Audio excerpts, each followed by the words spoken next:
Thermodynamics bye Mansi Bhardwaj. तो previous lecture में हम थर्मोडायनामिक में जितने भी बेसिक हमारे कॉन्सेप्ट थे, थर्मोडायनामिक का first law, second law, third law, उन पे बेस्ड जो हमारे न्यूमेरिकल थे वो सब हम प्रीवियस लेक्चर में कर चुके हैं। आज के लेक्चर में हम शुरू करते हैं, that is Carnot heat engine. अब देखो, जो ये कार्नोट हीट इंजन है, हमें पता है 1824 में साडी कार्नोट सर ने ये डेवलप किया था। उन्होंने जो यहाँ से हमारे जो सेकेंड लॉ ऑफ थर्मोडायनामिक्स है उसकी एक नींव रखी गई थी। हम ऐसे बोल सकते हैं कि वहां से हमारा सेकेंड लॉ ऑफ थर्मोडायनामिक के नींव में आया था। तो वहां से हमारा जो सेकेंड लॉ ऑफ थर्मोडायनामिक्स है, वहां से हमारे पास जो है दो कंक्लूजन निकल कर आए। वो कौन से कंक्लूजन थे कि no engine can be more efficient than perfectly reversible engine working between same two temperature. मतलब जब हमें पता है कि जब साडी कार्नोट सर ने ये डेवलप किया तो वहां से सेकेंड लॉ ऑफ थर्मोडायनामिक्स की नींव आई। फिर सेकेंड लॉ ऑफ थर्मोडायनामिक्स में वहां से दो कंक्लूजन निकाले। एक तो यही कि कोई भी इंजन जो है एक रिवर्सिबल परफेक्टली रिवर्सिबल इंजन जो होता है उससे ज्यादा एफिशिएंट नहीं हो सकता। कोई भी इंजन जो है परफेक्टली रिवर्सिबल इंजन से ज्यादा एफिशिएंट नहीं हो सकता। सेकंड हमारी जो है क्या आई थी, कि एफिशिएंसी जो है और रिवर्सिबल इंजन की working between same two temperature is same. मतलब जो एफिशिएंसी होगी, अगर दो हमने टेम्परेचर मान लिए, ठीक है, दो हमने टेम्परेचर मान लिए, इंजन मान लिए अलग अलग, मतलब सेम टेम्परेचर, सॉरी, दो हमने इंजन ले लिए अलग अलग टेम्परेचर पे, तो ये बोल रहा है कि एफिशिएंसी जो होगी ना रिवर्सिबल इंजन की, वो working between same two temperature, अगर दो सेम टेम्परेचर पे अगर ये वर्क कर रहा है ना, तो वहां पे उनकी जो एफिशिएंसी वो होगी सेम होगी, ठीक है। और उससे कोई फर्क नहीं पड़ेगा कि वर्किंग सब्सटेंस कैसा है। अगर दो इंजन है सेम टेम्परेचर पे है तो उनकी जो एफिशिएंसी वो सेम होगी, उससे वर्किंग सब्सटेंस से कोई इफेक्ट नहीं होगा इसके ऊपर। तो यहाँ से हमारे पास जो सेकंड लॉ ऑफ थर्मोडायनामिक्स है, यहाँ से दो कंक्लूजन आए। उसके बाद क्या हुआ, साडी कार्नोट सर ने इसके ऊपर एक्सपेरिमेंट किया। उन्होंने क्या किया कि अलग अलग टेम्परेचर पे क्या ले लिए, दो हीट इंजन ले लिए। एक तो ये मान लिया T1, एक ये मान लिया T2। अलग अलग टेम्परेचर ले लिया और दो हीट इंजन ले लिए। उसके बाद क्या हुआ कि ये और ये वाला मान लिया रिवर्सिबल और ये वाला मान लिया इरिवर्सिबल, ठीक है। दो हीट इंजन ले लिए, ये वाला रिवर्सिबल और ये वाला इरिवर्सिबल। जब ये एक्सपेरिमेंट किया गया, जब ये हमें पता है क्या करेगा, वर्किंग सब्सटेंस का काम क्या होता है, सोर्स से हीट लेगा और सिंक को हीट दे देगा। जब ये पूरा एक्सपेरिमेंट आया तो इसकी जो एफिशिएंसी निकल कर आई, इससे कंक्लूजन निकल कर आया, वो ये आया कि जो इरिवर्सिबल हीट इंजन है उसकी एफिशिएंसी ज्यादा हो गई। लेकिन यहाँ से ये जो है कॉन्ट्राडिक्शन आ गई कि लेकिन हमें तो जो सेकंड लॉ ऑफ थर्मोडायनामिक्स से तो हमें ये पता चला था कि जो रिवर्सिबल इंजन है उसकी एफिशिएंसी ज्यादा होती है। लेकिन यहाँ पे इस एक्सपेरिमेंट से क्या आया कि हमारे जो इरिवर्सिबल हीट इंजन है उसकी एफिशिएंसी ज्यादा आ गई। तो यहाँ पे कॉन्ट्राडिक्शन हो गया। बाद में जो साडी कार्नोट सर ने यहाँ पे ये दिया कि आइडियल हीट इंजन का यूज किया। पहले सिंपल क्या था, कार्नोट हीट इंजन, उसके बाद उन्होंने दिया आइडियल हीट इंजन। अब हमें पता है कि कोई भी वर्किंग सब्सटेंस ऐसा नहीं होता कि पूरी की पूरी हीट को ले ले, मतलब टेम्परेचर T1 से हीट को ले ले और सिंक को मतलब एज इट इज उसको सिंक को दे दे। कुछ ना कुछ तो हीट का लॉस जरूर होगा। तो वहां से ये परफेक्टली चीज नहीं ली गई, वहां से एक आइडियल हीट इंजन का आविष्कार हुआ। तो यहाँ से ये वाली चीज में कॉन्ट्राडिक्शन आने के कारण हमने आइडियल हीट इंजन का यूज किया। आइडियल कार्नोट हीट इंजन जो होता है वो कैसे वर्क करेगा और उस पे हम जो ये है उसकी जो कंक्लूजन है वो इस वाले से मैच करेगा या नहीं, ठीक है। तो अब हम उसको करते हैं। तो ये वाली यहाँ पे कॉन्ट्राडिक्शन हो गई थी। अब हम करते हैं इसमें जो मेन हमारा आइडियल कार्नोट हीट इंजन। उसके बाद जो ये कार्नोट हीट इंजन है, इसके फेल होने के बाद उन्होंने क्या किया कि एक आइडियल हीट इंजन डेवलप किया। उन्होंने क्या किया, देखो 1824 में एक फ्रेंच इंजीनियर थे Sadi Carnot, conceived a theoretical engine which is free from all practical imperfections. कोई भी प्रैक्टिकल इम्परफेक्शंस नहीं थी जो कि उसमें जो आ रही थी कार्नोट हीट इंजन में। उन्होंने क्या किया, एक आइडियल कार्नोट हीट इंजन को लिया। Such engine can not be relied in practice, it has maximum efficiency, it is an ideal heat engine. मतलब उन्होंने क्या किया एक ऐसा इंजन लिया, एक आइडियल हीट इंजन, मतलब क्या है कि पूरे के पूरे, मतलब पूरी जो हीट हम वर्किंग सब्सटेंस को दे रहे हैं, जो वर्किंग सब्सटेंस जो सोर्स से ले रहा है, वो एज इट इज हमारे सिंक को प्रोवाइड कर रहा है। उन्होंने एक ऐसा जो है आइडियल कार्नोट हीट इंजन लिया, लेकिन ऐसा रियल में प्रैक्टिस में होता नहीं है। हमें पता है रियल में कुछ ना कुछ हीट का लॉस जरूर होगा। ऐसा बिल्कुल भी नहीं होगा कि सारी की सारी वर्किंग सब्सटेंस ने सोर्स से हीट ली और सिंक को प्रोवाइड कर दी, कुछ ना कुछ हीट का लॉस जरूर होगा। तो यहाँ पे ये रियल में जो है होता नहीं है, इसलिए उन्होंने आइडियल कार्नोट हीट इंजन यहाँ पे नाम आया, ठीक है। तो और उन्होंने क्या माना कि मैक्सिमम एफिशिएंसी मानी आइडियल हीट इंजन, ठीक है। उन्होंने क्या क्या लिया, पहले सोर्स लिया, फिर एक इंसुलेटिंग पैड ले लिया, फिर एक सिंक ले लिया, और यहाँ पे ये वाला सिलेंडर ले लिया, ठीक है। ये सिलेंडर था। इसकी जो वर्किंग है हम बताएंगे कि यहाँ पे जो सिलेंडर है वो, मतलब यहाँ पे जो ये वाली चीज है, ये हमारी क्या है, इंसुलेटिंग है, इंसुलेटिंग वॉल है सिलेंडर की सारी। और इसकी जो वर्किंग है हम आगे जो आगे है, इसको हम नोट्स के उसमें देखेंगे, ताकि आपको अच्छे से क्लियर हो जाए कि सोर्स जो है वो कैसे बना हुआ है, इंसुलेटिंग पैड है वो कैसे है, सिंक और ये जो सिलेंडर है वो कैसे है।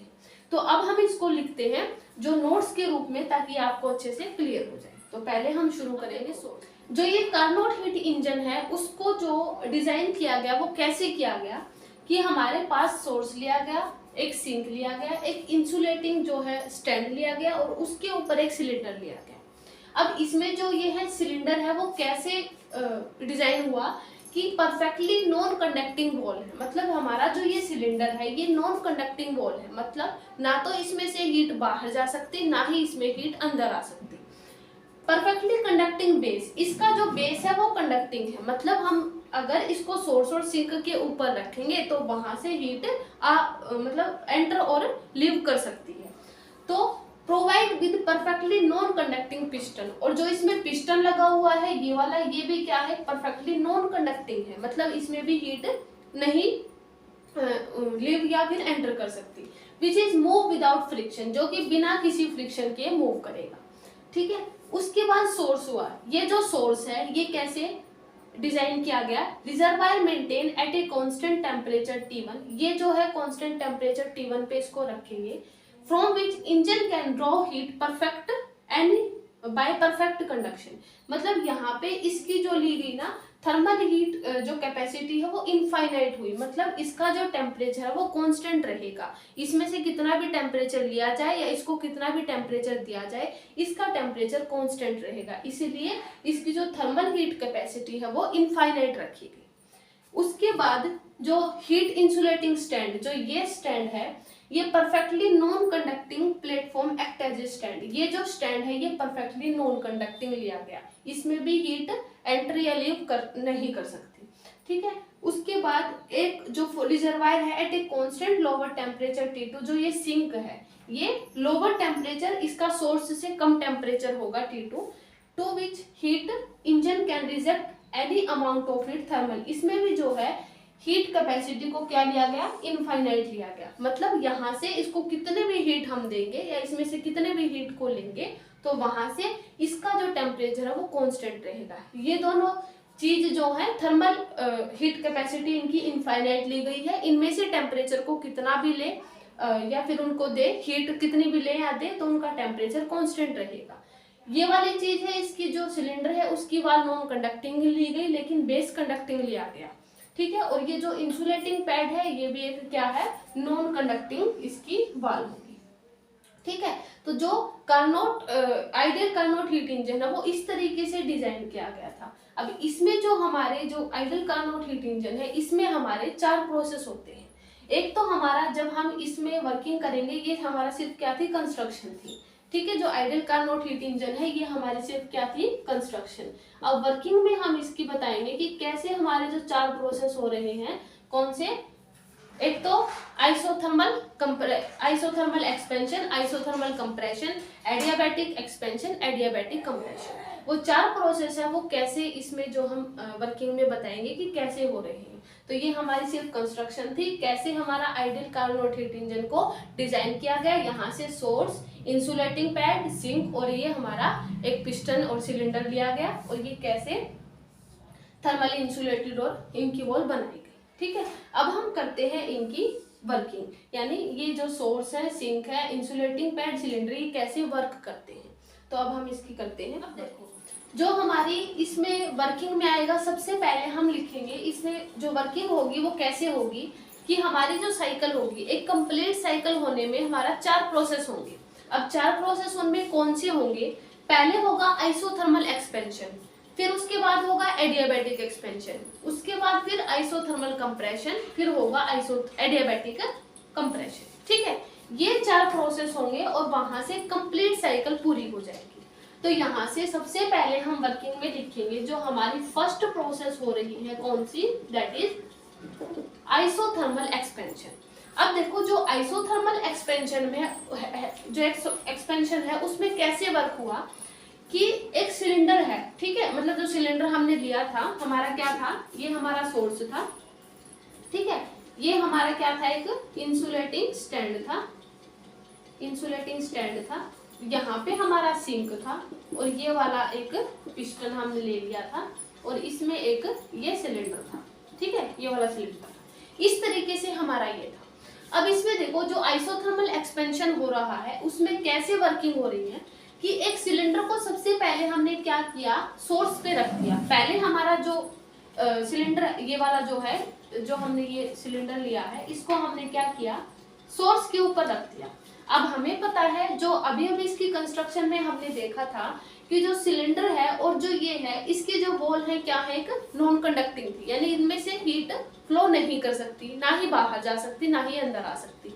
तो यहाँ से ये वाल तो इसकी नॉन कंडक्टिंग थी, लेकिन बेस इसका क्या था, कंडक्टिंग था। अब बेस कंडक्टिंग था तो जैसे ही ये सिलेंडर जैसे इसको हम रखेंगे, इस सिलेंडर को इसके ऊपर रखेंगे, तो ये वाला जो सोर्स है इसको टेम्परेचर T1 पे कुछ हीट देगा। अब ये जो सिलेंडर है इसको जैसे ही सोर्स हीट देगा तो ये जो पिस्टन है इसके अंदर गैस क्या होगी, एक्सपेंड होगी। जैसे ही गैस एक्सपेंड होगी, क्योंकि इसका टेम्परेचर T1 है, अब इसमें तो इसका जो बेस है वो कंडक्टिंग है, तो ऐसा तो है नहीं कि हीट अंदर जाएगी ही नहीं, तो बेस के थ्रू हीट जाएगी और यहाँ से गैस एक्सपेंड होगी और पिस्टन क्या हो जाएगा, ऊपर की तरफ आएगा। अब जैसे ही गैस एक्सपेंड होगी तो टेम्परेचर हमें पता है क्या होगा, फॉल होगा। तो गैस जैसे ही एक्सपेंड होगी तो इसके अंदर का जो टेम्परेचर है वो फॉल हो जाएगा and cylinder heat passes into the cylinder through perfect conducting base. हमें पता है इसके अंदर से चले जाएगी कंडक्टिंग बेस से, सो gas undergo slow thermal expansion. तो इसमें जो है गैस में एक क्या होगा, थर्मल एक्सपेंशन होगा एट टेम्परेचर T। ठीक है, यानी यहाँ पे हमारे पास आइसोथर्मल एक्सपेंशन होगा और हमने इसकी कंस्ट्रक्शन में देखा था कि ये वाले जो टेम्परेचर T1 और T2 है ये हमारे कांस्टेंट थे। ठीक है, मतलब हमने इनकी थर्मल हीट कैपेसिटी इनफाइनाइट ली थी, यानी इनमें से कितने भी हीट को दे या कितने भी हीट को ले, इनका टेम्परेचर कांस्टेंट ही रहेगा। तो यहाँ पे इसीलिए हमने यहाँ पे आइसोथर्मल का यूज किया। अब एक्सपेंशन का यूज क्यों किया, क्योंकि यहाँ पे गैस एक्सपेंड हो रही है, और आइसोथर्मल क्यों किया, क्योंकि यहाँ पे सोर्स का टेम्परेचर कांस्टेंट है। तो ये वाला जो फर्स्ट वर्किंग में हम लिखेंगे आइसोथर्मल एक्सपेंशन, तो इसका जो आइसोथर्मल एक्सपेंशन हुआ तो वह कैसे हुआ कि टेम्परेचर हमारा कांस्टेंट था, कंडक्टिंग बेस के कारण हीट गई इस सिलेंडर में, जैसे ही सिलेंडर में हीट गई गैस एक्सपेंड हो गई और वहां से एक्सपेंशन होगा। ठीक है, ये हमारा इसमें फर्स्ट पॉइंट था। अब हम इसमें लिखते हैं second, that is adiabatic expansion. अब देखो इसमें जो सेकंड प्रोसेस होगा दैट इज एडियाबैटिक एक्सपेंशन। अब ये जो एडियाबैटिक एक्सपेंशन है ये कैसे होगा, तो ये सोर्स था, ये हमारा इंसुलेटिंग स्टैंड था, ये सिंक था और ये सिलेंडर और पिस्टन था। ठीक है, पहले हमने क्या किया, जब सोर्स किया था इसकी वर्किंग में, जब हमने इस सिलेंडर को सोर्स के ऊपर रखा था, अब हम क्या करेंगे, इस ये जो सिलेंडर है इसको इंसुलेटिंग स्टैंड के ऊपर रखेंगे। अब जैसे ही हम इसको इंसुलेटिंग स्टैंड के ऊपर रखेंगे तो हमने कंस्ट्रक्शन में देखा था कि इंसुलेटिंग स्टैंड हमारा नॉन कंडक्टिंग था, यानी इसके अंदर से हीट फ्लो या लीव नहीं कर सकती, मतलब एंटर या लीव नहीं कर सकती। तो क्या होगा, ये पिस्टन का जो बेस है वो तो कंडक्टिंग है, तो इसमें मतलब अगर ये इंसुलेटिंग हो गया तो इसमें से हीट तो जाएगी नहीं, तो वहां से जो सोर्स से जो हीट, मतलब जो ये हमारा पिस्टन था गैस जो एक्सपेंड हो रही थी, तो वहां से जैसे ही अब इनको जब इंसुलेटिंग स्टैंड के ऊपर रखेंगे तो यहाँ से जो गैस का एक्सपेंशन है वो क्या होगा, थोड़ा सा और होगा, क्योंकि यहाँ से सोर्स उसको हीट दे रहा था, वहां से एक्सपेंशन हुआ, लेकिन यहाँ से क्या हुआ, इसके अंदर तो हीट ना ही फ्लो कर रही, ना ही इसके अंदर जा रही, ना ही इसके बाहर आ रही, तो इसका मतलब क्या हुआ, यहाँ से गैस का एक्सपेंशन और ज्यादा होगा, ठीक है, यानी पिस्टन थोड़ा सा और ऊपर जाएगा। तो यहाँ से एडियाबैटिक एक्सपेंशन हमने क्यों माना, क्योंकि यहाँ पे ये इंसुलेटिंग स्टैंड के ऊपर रखा गया है, यानी इसके अंदर ना तो हीट एंटर कर रही ना ही लीव कर रही, इसलिए हमने इसमें एडियाबैटिक का यूज किया। और एक्सपेंशन क्यों किया, क्योंकि एक्सपेंशन में हमारे पास यहाँ पे गैस एक्सपेंड हो रही है, क्योंकि ये इसको हीट नहीं दे रहा, और हीट नहीं दे रहा तो हीट में गैस के अंदर और भी ज्यादा कूलिंग होगी, तो यहाँ से गैस और भी एक्सपेंड होगी, ठीक है। तो इसमें जब हम इसको लिखेंगे तो ऐसे लिखेंगे कि सिलेंडर को रिमूव किया गया from the source and placed on the insulating stand, insulating stand के ऊपर रख दिया। Gas allow slow adiabatic expansion, तो गैस जो है उसमें क्या होगा, स्लो एडियाबैटिक एक्सपेंशन होगा। Performing external work at the expense of its internal energy until its temperature falls to T2 same as the that of the sink. इसमें जो है, जो मैंने बताया है, इसमें जो डेफिनेशन में वही लिखा है कि क्या होगा, इंसुलेटिंग स्टैंड के ऊपर जब इसको रखेंगे तो इसमें से कोई भी हीट फ्लो नहीं कर रही, तो इसमें गैस का एक्सपेंशन और ज्यादा होगा, और कब तक होता रहेगा, जब तक इसका टेम्परेचर T2 के इक्वल ना पहुंच जाए, ठीक है। तो ये हमारा सेकंड प्रोसेस था, दैट इज एडियाबैटिक एक्सपेंशन। अब हम करते हैं इसमें third expansion, that is isothermal compression, ठीक है। ये हमारे दो एक्सपेंशन हो गए। अब हम देखते हैं आइसोथर्मल कंप्रेशन। अब देखो, जो ये हमारा थर्ड प्रोसेस था, दैट इज आइसोथर्मल कंप्रेशन। अब आइसोथर्मल कंप्रेशन में क्या होगा, पहले हमने क्या किया, उस सिलेंडर, ये जो सिलेंडर पहले हमने सोर्स के ऊपर रखा, फिर हमने इंसुलेटिंग स्टैंड के ऊपर रखा। जब हमने इन दोनों पे रखा तो हमारा क्या हुआ, एक्सपेंशन हुआ, है ना, आइसोथर्मल एक्सपेंशन और एडियाबैटिक एक्सपेंशन। अब हम क्या करेंगे, इस सिलेंडर को हटा करके हम इंसुलेटिंग स्टैंड से हटा दिया और हमने सिंक के ऊपर रख दिया। अब सिंक पे हमने देखा था कि टेम्परेचर हमारा कांस्टेंट रहेगा, थर्मल हीट कैपेसिटी हमने इसकी इनफाइनाइट मानी थी, कितना भी इसको हीट दे, कितनी भी इससे हीट ले, इसका टेम्परेचर कांस्टेंट रहेगा। तो जैसे ही हमने इस सिलेंडर को सिंक के ऊपर रखा, तो सिंक के ऊपर रखा तो क्या होगा, जैसे ही हमें पता है ये क्या होगा, इसके अंदर जो इसने जो हीट ले रखी है सोर्स से, तो वो क्या होगा, इस सिंक को दे देगा। हमें पता है कार्नोट हीट इंजन का काम यही होता है कि सोर्स से हीट लेता है और सिंक को प्रोवाइड कर देता है। तो जैसे ही हमने इसके ऊपर रखा तो ये इसको अपनी हीट देता रहेगा, इसमें कितने भी हीट जाए इसका टेम्परेचर सेम रहने वाला है, क्योंकि इसकी थर्मल हीट कैपेसिटी इनफाइनाइट है। तो जैसे ही हमने इसके ऊपर रखा, इसने अपना टेम्परेचर दे दिया। अब टेम्परेचर दे दिया तो अब जो पिस्टन है जो पहले एक्सपेंशन में ऊपर गया था, तो जैसे ही टेम्परेचर ये अपनी हीट इसको दे रहा है तो क्या होगा, पिस्टन नीचे आएगा। पिस्टन नीचे आने के कारण क्या होगा, इसमें जो टेम्परेचर है वो इंक्रीज होगा, ठीक है, यानी पिस्टन धीरे धीरे नीचे आएगा। धीरे धीरे नीचे आने के कारण गैस एक्सपेंड होने की बजाय वहां पे कंप्रेस हो रही है, और हमें पता है गैस में जब कंप्रेशन कब आता है, अगर उसका टेम्परेचर क्या हो जाए, बढ़ जाए, है ना। यानी कंप्रेशन क्या होगा, गैस में होगा यहाँ पे कंप्रेशन मॉलिक्यूल में, और क्योंकि इसका टेम्परेचर दे रहा है तो यहाँ पे कंप्रेशन होगा। और इसको हम आइसोथर्मल कंप्रेशन क्यों बोल रहे हैं, क्योंकि यहाँ पे सिंक का टेम्परेचर कांस्टेंट रहने वाला है और हमने इसको सिंक के ऊपर रखा हुआ है, तो इसका टेम्परेचर तो कांस्टेंट ही रहेगा ये, because thermal heat capacity is infinite. तो यहाँ पे इसका टेम्परेचर कांस्टेंट रहेगा, लेकिन हो क्या रहा है यहाँ पे, compression.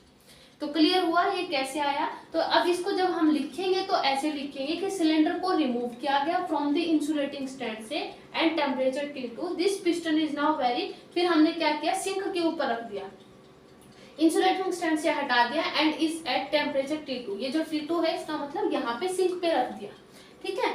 This piston is now very slowly move in inwards, मतलब इनवर्ड्स मतलब अंदर की तरफ आएगा पिस्टन, क्योंकि यहाँ पे टेम्परेचर पहले एक्सपेंशन था, पहले एक्सपेंड हुआ था, लेकिन यहाँ पे क्या हुआ, जैसे सिंक के ऊपर रखा तो क्या होगा, इसका टेम्परेचर कांस्टेंट रहेगा, तो यहाँ पे पिस्टन क्या आ जाएगा, नीचे आता रहेगा, तो इनवर्ट्स आएगा। और work done on the gas, अब इसमें जो है वर्क डन, जब हम इसका निकालेंगे ना, पहले हम इसकी सिर्फ कंस्ट्रक्शन कर रहे हैं, वर्किंग और कंस्ट्रक्शन करेंगे। जब हम इनके चारों प्रोसेस के जब वर्क डन निकालेंगे तो वहां से हम देखेंगे किसमें वर्क डन नेगेटिव आ रहा है और किसमें पॉजिटिव आ रहा है, और उनका रीजन भी देखेंगे कि नेगेटिव पॉजिटिव क्यों आया। तो वहीं से हमें रीजन पता चलेगा कि यहाँ पे वर्क डन नेगेटिव क्यों आया, क्योंकि यहाँ पे जो वर्क डन हो रहा है ऑन द गैस हो रहा है ना, क्योंकि यहाँ पे गैस के ऊपर पिस्टन वर्क कर रहा है, तो यहाँ पे वर्क डन जो है ऑन द गैस हो रहा है, तो यहाँ पे नेगेटिव आएगा। ये हम कब बताएंगे, जब इनका वर्क डन निकालेंगे, ठीक है। तो वर्क डन हो रहा है गैस के ऊपर, तो टेम्परेचर जो tend to increase due to heat produce by compression. अब इनके बीच में टेम्परेचर जो है बढ़ेगा क्योंकि यहाँ पे हीट का कंप्रेशन हो रहा है, ठीक है। Since conducting base of cylinder is contact with, क्योंकि हमें पता है इसका जो कंडक्टिंग बेस है वो सिंक के कांटेक्ट में है, तो हीट जो है डेवलप होगी pass to the sink and temperature of gas remain constant. और टेम्परेचर जो है वो कांस्टेंट है, वो हमें पता चल गया क्यों है, क्योंकि हम शुरू में ही लेकर चले थे कि थर्मल हीट कैपेसिटी हमारी इनफाइनाइट है, कितना भी इनको हम हीट दें या इनसे हीट ले, इनका टेम्परेचर चेंज नहीं होने वाला, सेम रहेगा। तो इसका यही रीजन है, ठीक है। एंड जो है आइसोथर्मल कंप्रेशन आएगा, है ना, तो यहाँ पे आइसोथर्मल कंप्रेशन हो जाएगा, ठीक है। अब हम इसका देखते हैं fourth process, that is adiabatic. इसका जो फोर्थ पार्ट है दैट इज एडियाबैटिक कंप्रेशन। अब ये एडियाबैटिक कंप्रेशन ये वाला होगा। अब क्या होगा, पहले हमने क्या रखा, सिंक के ऊपर, फिर रखा इंसुलेटिंग स्टैंड के ऊपर, फिर रखा सिंक के ऊपर। अब हम उसको वापस से इंसुलेटिंग स्टैंड के ऊपर रख देंगे, ठीक है। पिस्टन थोड़ा सा नीचे की ओर जा रहा था, फिर से हमने क्या किया, इंसुलेटिंग स्टैंड के ऊपर रख दिया। अब इसमें इंसुलेटिंग स्टैंड के ऊपर जब रखेंगे तो यहाँ से इंसुलेटिंग स्टैंड में तो कोई भी हीट एंट्री अलीव नहीं करेगी। अब एंट्री अलीव नहीं करेगी तो यहाँ पे फिर से क्या होगा, गैस का एक्सपेंशन होगा, और गैस का जो है कंप्रेशन होगा। और वो कंप्रेशन होगा कब तक, जब तक वो अपनी इनिशियल स्टेट में ना आ जाए। इनिशियल स्टेट मतलब जो हमने सोर्स से शुरू की थी, यानी पिस्टन हमारा जब सोर्स पे रखने से पहले जहाँ पे हमारा पिस्टन था ना, वहीं पे फिर से जब आ जाए तो वहां पे कंप्रेशन हमारा स्टॉप हो जाएगा। तो क्या होगा, पहले हमने सोर्स पे रखा तो जो है पिस्टन थोड़ा सा ऊपर गया था, फिर से हमने इंसुलेटिंग स्टैंड के ऊपर रखा, फिर से हमारा पिस्टन थोड़ा सा ऊपर गया था, फिर हमने इसको सिंक के ऊपर रखा था। सिंक के ऊपर रखने के कारण यहाँ पे कंडक्टिंग बेस होने के कारण तो ये इसने अपना टेम्परेचर मतलब अपनी हीट इसको दी थी, तो वहां से कंप्रेशन होना मतलब पिस्टन थोड़ा सा नीचे आना शुरू हुआ था। यहाँ से पिस्टन नीचे आया सिंक के ऊपर रखने पर, फिर से हमने फोर्थ स्टेप में जो एडियाबैटिक कंप्रेशन है उसमें हमने इंसुलेटिंग स्टैंड के ऊपर रखा पिस्टन सिलेंडर को। तो जैसे ही हमने सिलेंडर को रखा तो पिस्टन जो थर्ड वाला प्रोसेस था उसमें नीचे की ओर आया, और अब इसमें जो है पिस्टन और भी नीचे की ओर आ जाएगा, क्योंकि इसमें इंसुलेटिंग स्टैंड है, इसमें कोई भी हीट एंट्री अलीव नहीं करेगी, तो वहां से और भी ज्यादा कंप्रेशन होगा, यानी पिस्टन अपनी इनिशियल स्टेट पे वापिस आ जाएगा। तो वहां से हमारा एक पूरा कंप्लीट साइकिल हो जाएगा, जिससे हमारे इसने 4 स्टेप को कवर किया। वो 4 स्टेप हमारे कौन से थे, आइसोथर्मल एक्सपेंशन, एडियाबैटिक एक्सपेंशन, फिर हमारा आइसोथर्मल कंप्रेशन हुआ और एडियाबैटिक कंप्रेशन हुआ। ये हमारा पीवी डायग्राम होता है, कार्नोट साइकिल का पूरा प्रोसेस होता है। तो इसमें हम जब इसको लिखेंगे एडियाबैटिक कंप्रेशन कैसे लिखेंगे, that is cylinder is now remove from sink, sink से हमने रिमूव कर दिया and again placed on the insulating stand, फिर से हमने इंसुलेटिंग स्टैंड के ऊपर रख दिया। The piston is slowly move inward, वो फिर से क्या हुआ, अंदर की ओर पिस्टन स्लोली मूव कर रहा है। इट एडियाबैटिक कंप्रेशन, और ये एडियाबैटिक कंप्रेशन होगा, is continued till gas come back to its, और ये कब तक कंटिन्यू रहेगा, जब तक वो गैस है अपनी इनिशियल ओरिजिनल स्टेट में ना आ जाए, अपने इनिशियल ओरिजिनल कंडीशन में ना आ जाए, तब तक हमारा जो कंप्रेशन है वो होता रहेगा, ठीक है। तो ये हमारे जो कार्नोट हीट इंजन है उसकी साइकिल था, पूरा एक साइकिल इन 4 प्रोसेस में कंप्लीट होता है। तो यहाँ पे पूरा एक साइकिल हो गया, कैसे किया हमने, 4 प्रोसेस में हमने इसको देखा कि पहले आइसोथर्मल एक्सपेंशन हुआ, फिर एडियाबैटिक एक्सपेंशन हुआ, फिर आइसोथर्मल कंप्रेशन हुआ, फिर एडियाबैटिक कंप्रेशन हुआ। चारों से हमारी ये वापस अपनी इनिशियल कंडीशन में आ गया, ठीक है। तो ये हमारे 4 प्रोसेस थे, और ये कौन सा था, that is ideal Carnot heat engine.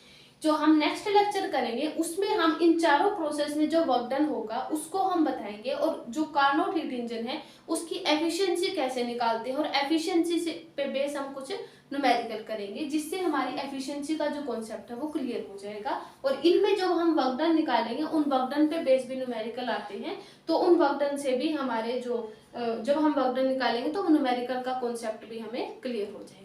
तो आज के लेक्चर में हम इतना ही रखते हैं। नेक्स्ट लेक्चर में हम करेंगे वर्किंग, इनकी जो वर्क डन निकालेंगे 4 प्रोसेस का। ठीक है, तो आज के लेक्चर में इतना ही करते हैं।